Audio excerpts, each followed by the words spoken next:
Hi, welcome to Love Seoranghae with Peter and Andrea. In the next 30 minutes, we'll take you on a journey into the exciting world of entrepreneurship, relationships, and the secrets behind achieving that coveted glow. Are you ready? Let's go.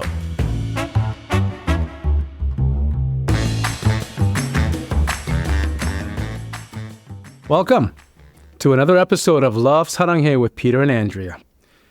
And it's time for another session of Skincare Q&A, which happens to be our most popular segment to date. All 150 people or listeners. But no, we're not surprised. We are a skincare brand, so I expect that people will be interested in skincare.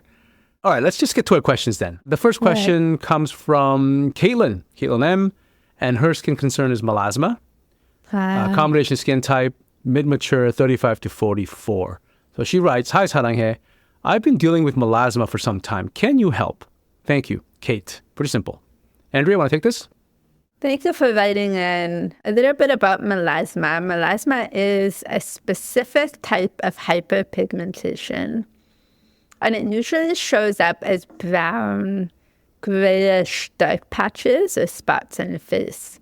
It happens when our body overproduces the pigment melanin. So we find this most commonly in women who are in their postpartum phase, so after pregnancy. And we suspect that it's because of the surge and drop in hormones. So women's bodies go through massive hormonal changes throughout their pregnancies and afterwards. So we find that that could be why. This is also called the mask of pregnancy, for those who didn't know that. There's a term for it because of how common it is. But overexposure to UV light is another common cause of melasma. So be careful of this time. Two of the most well-known treatments to date that we know about are laser resurfacing and hydroquinone. They are, however, the most irritating, and they have some really nasty side effects. So hydroquinone, for example, we have learned more recently that it has been linked to cancer. So we don't recommend doing that. So the good news is, on the other hand, is that there's been a number of active ingredients that have been introduced and are proven to be very effective and safe in treating melasma. Concentrated vitamin C in L-ascorbic acid form is well documented to inhibit pigment production. Another active, I should say, is tranexamic acid. It's an exciting new ingredient that inhibits the process called tyrosinase synthesis, which limits pigment production, turning spots, so the dark spots on your face, lighter. Another ingredient is glutathione. It's a tripeptide made from amino acids, glycine, cysteine, and glutamic acid. And it shows, through recent research, incredible promise for treating melasma. So, our recommendation, from our perspective, melasma treatment is far more effective and safe, and it combines cleansing, exfoliation, concentrative actives, and skin healing.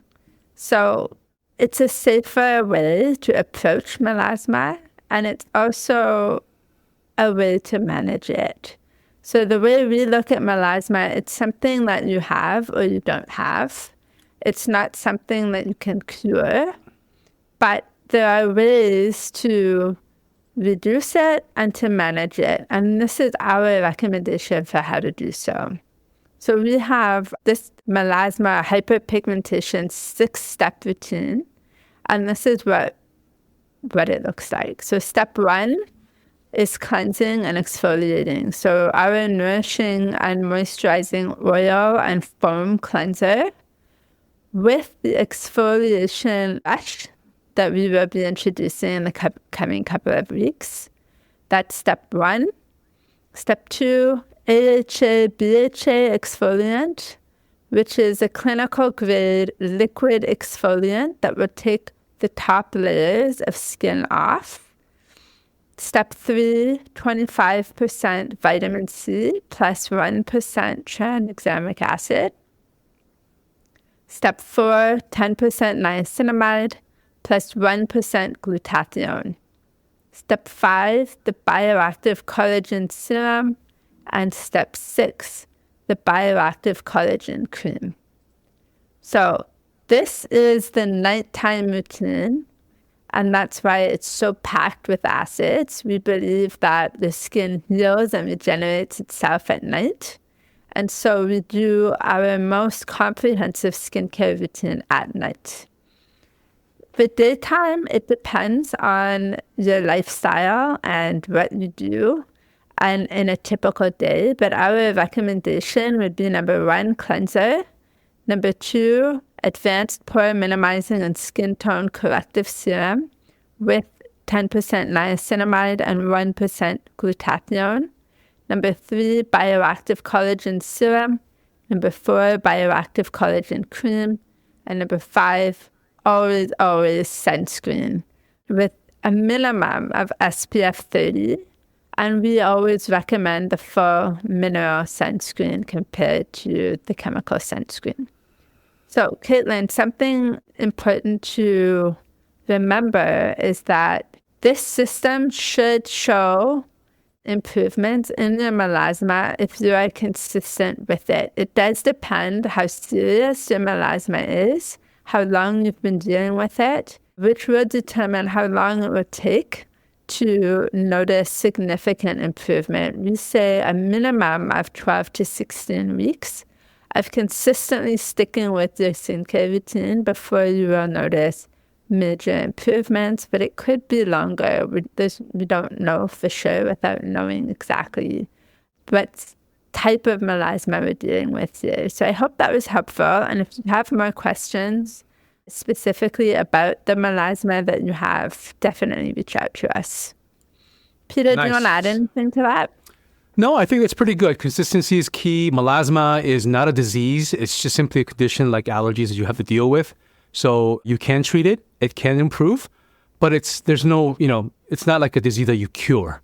So just know that as you go forward. And it's not a negative disease. It's just a societal thing about having spots on our face. But in reality, it's perfectly healthy, and there's no, it doesn't negatively affect your health. Okay. Right. Second question. Let's move on to the next one. The next question I'll read. We got this question on Instagram from someone that I know, and she kindly wrote in asking a question about collagen. So this is Cheryl, and her skin concerns and skin type are unknown. We believe her skin stage is mid-mature, 35 to 44, but correct me if I'm wrong. Her question is, hi, Saranghae, I'd love to understand more about the difference between topical and oral collagen.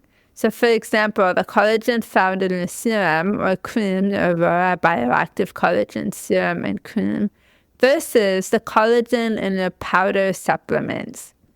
Is one better for a certain age group? Do they both have their place? Can you share more about this? Thank you, Cheryl. Hi, Cheryl. Okay, let me try to do the best I can to explain the scientific delineation of collagen. And it is a bit of a mouthful, so, don't kill me if I don't do a great job.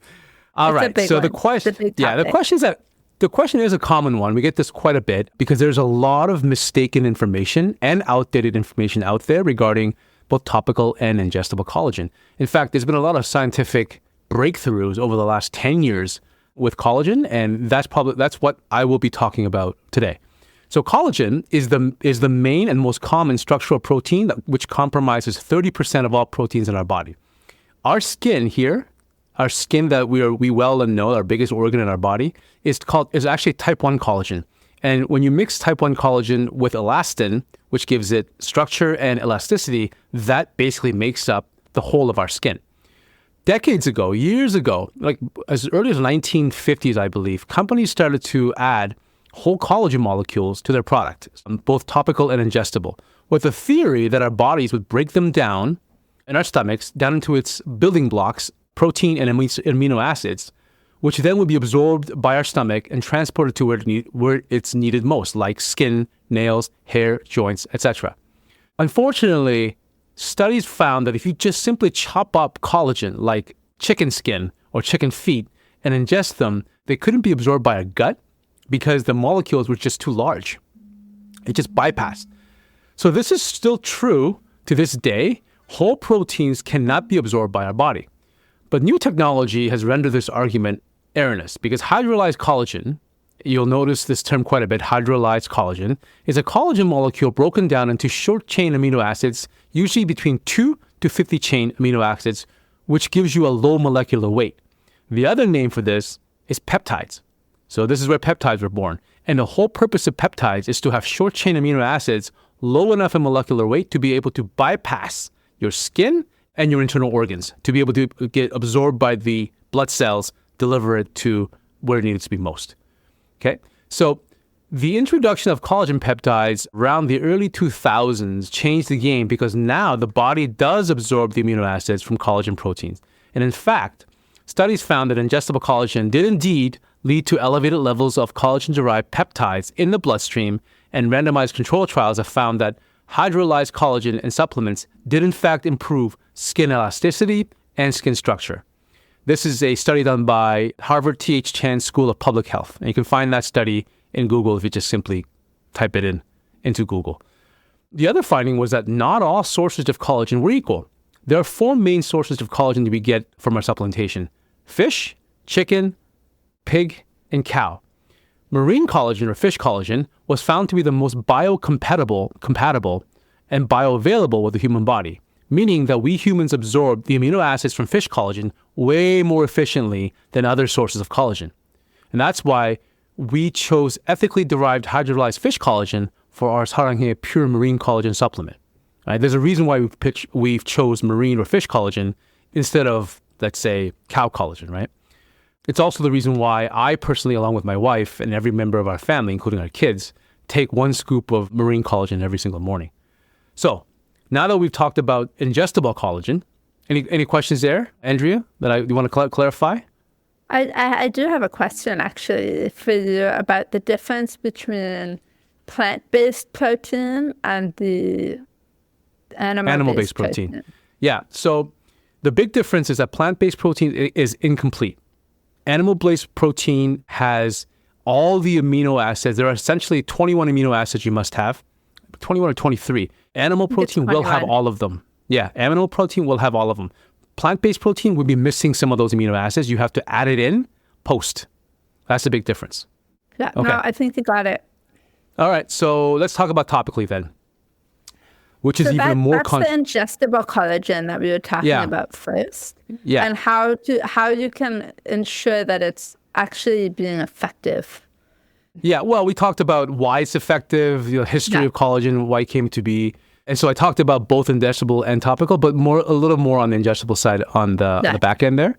Topical collagen is even more controversial. So because topical collagen, the work on hydrolyzed or peptide topical collagen is very new, right? So does topical collagen work in the same way? The answer is yes and no. Yes, in the sense that you still have to absorb the peptides or collagen through the stratum corneum layer of your skin, but it doesn't quite work like how the ingestible collagen does, where you break down the collagen molecules into building blocks of amino acid and then digest them, because there is no digestion process, right? So what people don't normally know is that there are 28 different types of collagen in our body, okay? The most common type is type 1 collagen. So remember what I said before, type 1 collagen, along with elastin, makes up our skin. It gives it structure and it gives it elasticity, right? Applying type 1 collagen to our skin, so if you take like pig skin and you dice it up and you put it and you put it on our skin, it doesn't do anything. It doesn't matter how small the molecules are, it doesn't work that way. You can't just rub collagen or type 1 collagen, pig skin, chicken skin, or fish skin onto the top of our skin and you're hoping to do something. We don't. No, and it's something else. Yeah, because there is no digestion process to break down the collagen into the amino acid building blocks, it'll just sit there. So topical collagen just doesn't get digested. It doesn't get broken down. So what you have to do is you have to introduce a collagen peptide that triggers the collagen production process. Remember that there are 28 different types of protein. Type 21 collagen is a signaling protein. In our body, type 21 collagen triggers. It tells our body to produce more collagen in our body. So when you're 18, 19, 20 years old, you have a lot of type 21 collagen in your blood. When you're 50, like me, you have less type 21 collagen in your blood. Much less. And so that's what we did with Aurora Bioactive Collagen Serum and Collagen Cream. That was the philosophy. It's powered by a peptide called SH polypeptide 121. Why is it called that? Because it is a chain of amino acids that mimics type 21 collagen in our body. The structure and function is exactly like type 21 human collagen, the signaling collagen. So it is small enough to bypass the outer layers of our skin, and it gets absorbed through that process into our bloodstream and triggers production, type 1 collagen production in our skin, right?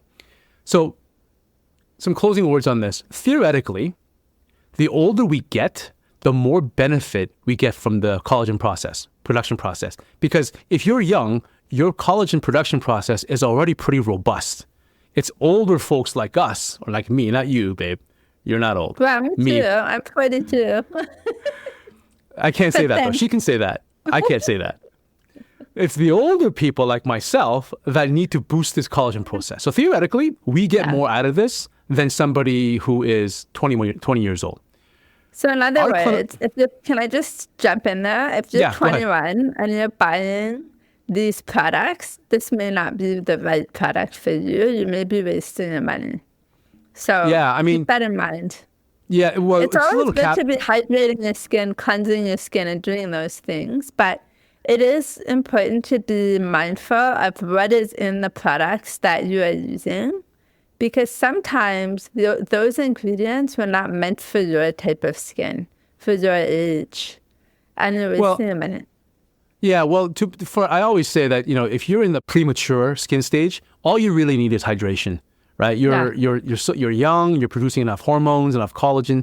Just stay hydrated, stay moisturized, stay consistent, and that'll go along. SPF, sun protection. Don't forget the SPF. Oh, and cleansing. Cleansing is very important, right? Because 100%. Cleansing will slow down the oxidation process through free radicals. So that also helps quite a bit, right? But boosting collagen production probably shouldn't be the highest priority if you're that young.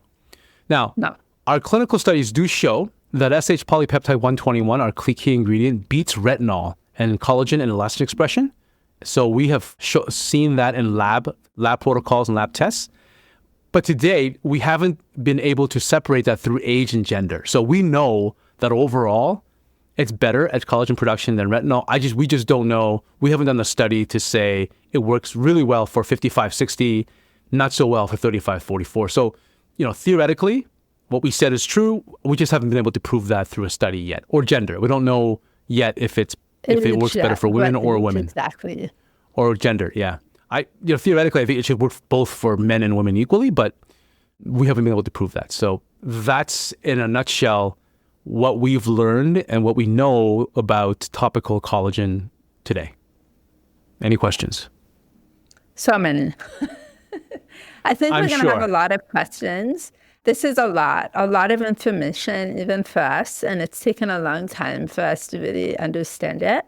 So if this has been a lot and a mouthful for you and you have more questions, please do write in. We love to receive your questions because it helps us understand better what you need and what you're looking for. And that's the point of this podcast. Thank you very much, and we'll talk to you soon. Bye. Bye. Thanks for listening to Love Seoranghae with us, Peter and Andrea. If you've enjoyed this episode, leave us a review. Your ratings and reviews help more people like you find our show. Don't forget to subscribe so you never miss an episode, and share this podcast with someone you think would love it. Until next time, love yourself, love one another, and love the world.